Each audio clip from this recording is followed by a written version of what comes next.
안녕하세요. 네, 메타노이아 가정문제 상담 18번째 시간입니다.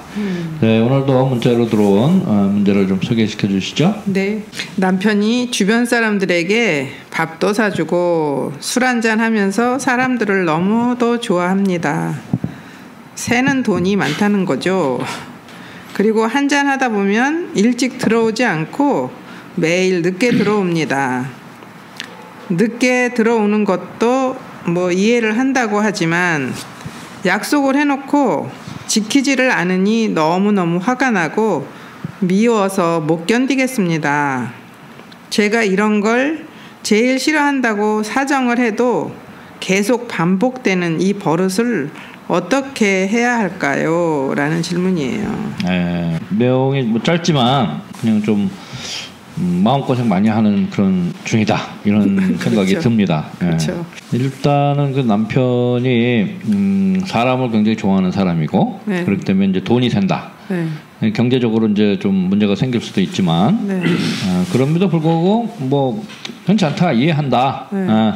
늦게 들어오는 것도 좀 이해해줄 수도 있고 그런데 약속을 잘 안 지킨다.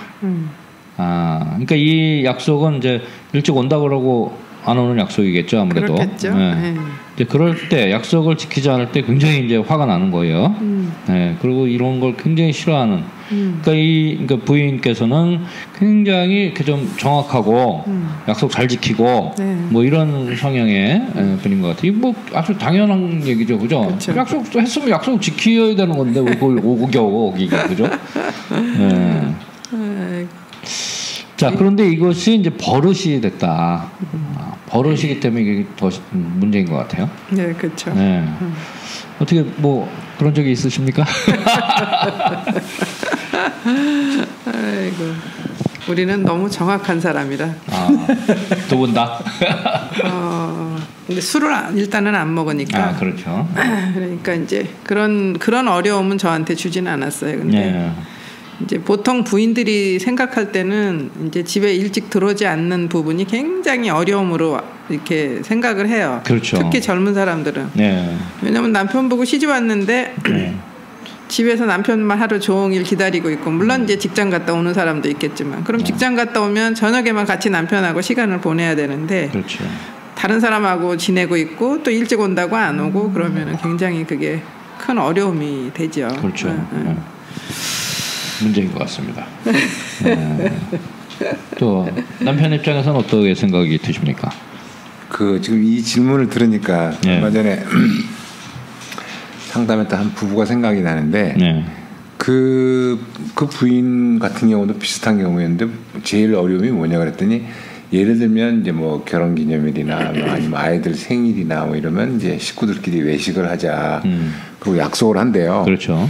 그 약속을 하고 그럼 이제 약속 장소로 이제 남편은 이제 뭐 직장에서 약속 장소로 오고 자기는 집에서 아이들을 데리고 약속 장소로 가고 뭐 이렇게 가는 도중에 그 남편 동창이나 뭐 친구들이 전화가 오면 그러면 그 가족들하고 했던 약속을 펑크를 내고 친구를 만나러 간대요. 그러니까 이게 진짜 이분처럼 한두 번이 아니고 허구한 날 그런데 그러니까 그 부인이 생각하기에는 그 남편의 그 인간관계 우선순위가 친구가 1등, 친구가 1위, 그다음에 이제 뭐 가족 중에서도 자식이 2등, 부인은 맹꽁지, 뭐 이렇게 순서를 매겨놓고 약속 지키는 그 빈도. 중요하게 여기는 빈도를 보면 자기는 맹꽁지라는 거야. 그러니까 자기하고 약속을 했어도 다른 사람들이 도중에 약속을 깨고 들어오면 다 밀어놓는데요. 그러면서 이제 하소연을 이렇게 들은 적이 있었거든요. 그래서 내가 그때는 부부가 같이 왔었기 때문에 근데 부인이 그렇게 하소연을 하니까 제가 남편한테 물어봤어요. 그럼 왜 부인을 우선순위에 맨 뒤에다 뒀냐? 그리고 왜 친구를 1순위에다 뒀냐 그랬더니 아니 내가 뭘 잘못했냐고 자기는 잘못한 게 하나도 없다는 거야. 그래서 왜 그러냐 하면 자기는 자기를 기쁘게 해주고 자기를 행복하게 해주는 사람 순서대로 자기도 모르게 서열이 매겨진대. 아. 그러니까 친구를 만나면 제일 좋대요. 그러니까 친구를 만나면 세상에 있는 모든 어려움이 다 사라지고 정말 즐겁고 네. 기쁘고 뭐 이러니까 친구를 만나는 시간이 제일 좋고 네. 그런데 부인이랑 같이 단둘이 있는 시간에 제일 힘들대요. 아. 그래서 자기도 모르게 네. 그냥 본의 아니게 이렇게 우선순위가 매겨지는데 자식이 보다 부인이 더 뒤에 가더라. 네. 근데 왜 나보고 잘못했다 그러냐? 그러니까 네가 스스로 네가 그 뒷순위로 밀려난 거야. 라고 이렇게 얘기를 하더라고요. 네. 근데 그 말을 이렇게 듣는데 참 일리가 있다. 1, 2까지는 있는데 3, 4는 없는 것 같아. 네. 그러니까 예를 들어서 예. 자기가 기쁜 순서라고 했지만 예를 들면 이제 정말 사랑하는 순서 예를 들면 사랑한다는 그것은 이제 좀 우리가 좀 더 얘기를 해봐야 되겠지만 그래도 사랑하는 순서로 한번 생각을 해봐라 그러면 바뀔걸요 아마 순서가. 친구가 제일 사랑스럽대요. 아니 그건 아까 이제 그렇게 바꾸면 안 되고 그건 기쁘게 해주는 거 자기가 즐겁고 그러니까요. 그리고 그 순서고 자기는 내가 사랑하는 순서를 매겨본다면 다를 거라 이거죠. 자기는 그 사랑하고 사랑한다는 개념이 예. 자기가 기쁨을 주는 사람이 제일 사랑한다고 생각하는 거죠. 아니 그 상대가 나에게 기쁨을 주고 그렇게 그 상대가 나를 사랑한다가 아니라 그러니까 내가 사랑하는 나도 나한테 기쁨을 주는 사람한테 내가 사랑한다고 생각을 하는 거예요. 그러니까 그거는 좀 그 사람의 개념. 착각인 거지. 네, 그렇죠. 착각이는. 그러니까 우리가 보통 생각하는 사랑은 상대방을 위해서 뭔가 나를 희생하는 걸 사랑한다고 그렇죠. 생각하는데 네. 이 사람들은 그런 개념이 아니라 내가 즐겁고 기쁘면 나도 똑같이 기쁘고 즐겁게 대해준다는 거죠. 그게 사랑이라고 착각을 하는 거죠. 그렇죠. 어찌됐든 자기를 기쁘게 해주는 사람에게 나도 내 시간을 많이 할애한다. 뭐 이런 정도는 되지만 예. 아주 근원적으로 정말 이 세상에서 누굴 제일 사랑하냐라고 했을 때는 아빠로서는 자녀들과 아내가 아니냐. 그렇죠. 그럼에도 불구하고 시간은 외부의 친구들에게 더 많이 쓴다. 근데 이것이 어떻게 보면 그런 근원적인 질문이 아니라 아주 굉장히 실제적인 이유가 아닐까. 예를 들면 남자들은 밖에 나가서 경제적인 활동을 해야 되고 그러기 위해서는 인간관계가 굉장히 중요하고 그렇기 때문에 무슨 일이 있을 때 뭐 새벽에서 뭐 회사에서 부르면 나가야 되는 거 아니에요? 그죠? 그런 건. 그러니까 그런 우선순위는 그게 맞지만 실제적으로는 내가 사랑하는 사람한테 더 많은 시간을 쏟아야 된다고 만약에 한다면 오히려 아이들이나 아내에게 더 많은 시간을 할애하지 않을까. 근원적으로 질문을 던지면 그렇게 될 것이다라는 거죠. 제 말씀은. 그렇죠. 네. 저는 좀 반대예요. 반대. 어찌됐든 그래서 지금 이제 그 예를 들으신 분과 이 지금 질문과는 좀 비슷해요. 비슷하긴 한데 여기서 이제 하나 더 붙이면 약속을 안 지킨다. 그리고 이것이 버릇이 됐다. 그래서 제가 볼 때는 이 약속을 굉장히 심각하게 생각하지 않는 남편. 그러니까 자꾸 어기겠죠. 그죠? 어떤 약속이면 굉장히 중요한 약속 같으면 그걸 어기지 않을 텐데. 그렇죠. 그냥 나 오늘 일찍 들어갈게 하고 술 마실 건수가 생기면 글로 가는 거죠. 그럼 계속 약속을 어기게 되고. 그것이 버릇이 됐단 말이에요. 버릇이. 그랬을 때 어떻게 해야 될까요? 그러니까 제가 신부님 하실 말씀에 이렇게 반대 의견을 자꾸 내는 이유는 지금 이제 약속을 해놓고 잘 안 지키는 게 나쁜 것이 맞잖아요. 근데 약속을 잘 안 지키는 가장 근본적인 이유가 약속을 이제 다른 사람들하고는 약속을 잘 지키겠지. 근데 부인하고의 약속은 굉장히 중요하지 않다고 생각하는 것 자체가 그렇죠. 이제 이 부인은 기분이 나쁜 거잖아요. 근데 결국은 자기가 자기 남편에게 얼만큼 소중하고 중요한 사람인가라는 생각을 해보면 자기가 그렇게 중요하지 않은 사람을 취급받으니까 지금 화가 나는 거잖아요. 그렇죠. 근데 자기가 자기 남편한테 중요한 사람이 아닌 취급을 받게 된 원인이 그건 누가 있냐? 부인이다. 그렇죠. 보세요. 저는 밖에서 술을 잘 마시는 분들이 집에 잘 안 늦게 들어오고 이러는 이유 이렇게 물어보면 집에 가봐야 재미도 없어. 그다음에 마누라는 나보고 술 먹지 말라 그러는데 내가 술집에 가면 얼마나 거기 옆에 있는 아가씨들 서비스를 잘해주는데 그리고 내가 먹고 싶은 안주를 준다. 근데 집에 가면 그런 대접을 못 받는다는 거죠. 그러니까 자꾸 나도 모르게 밖으로 내달 수밖에 없다. 여기도 버릇이 됐다 그러는데 분명히 그런 이유가 있을 거라는 거예요. 그러니까 이 문제를 해결하는 게 남편을 어떻게 뜯어고쳐가지고 약속을 잘 지키고 집에 일찍 들어오는 남편으로 뜯어고치는 방법을 찾을 게 아니다라고 저는 생각합니다. 오케이. 그러니까 이 질문을 한 이 아내분한테는 지금 답변은 도움이 안 돼, 그죠? 그러나 일리는 있네요. 일리 있는 답변이십니다. 네. 저는 일리가 있는 게 아니라 해결책은 그거밖에 없다. 부인이 회심을 하고 부인이 진짜 그 삶의 초점을 지금은 자기한테 맞춰져 있잖아요. 그렇죠. 예. 자기 삶의 초점이 자기한테 맞춰져 있기 때문에 내 입장에서 볼 때 약속도 안 지키고 술 먹고 늦게 들어오고 뭐 친구들을 만나서 쓸데없는 돈을 쓰고 자기 입장에서 보면 그런데 이 사람이 이 부인이 삶의 초점을 남편에다 맞춰보자는 거죠. 그러면 남편이 왜 친구들한테는 돈을 잘 쓰면서 나한테는 안 쓸까? 남편이 왜 집에 들어오기 싫어할까? 왜 나한테 약속을 잘 안 지킬까? 남편한테 더 초점을 맞추면 금방 답이 나올 것 같아요. 오케이. 그러니까 남편도 본의 아니게 자기도 모르게 재미있는 곳에 간다. 그렇죠. 이거죠. 오케이.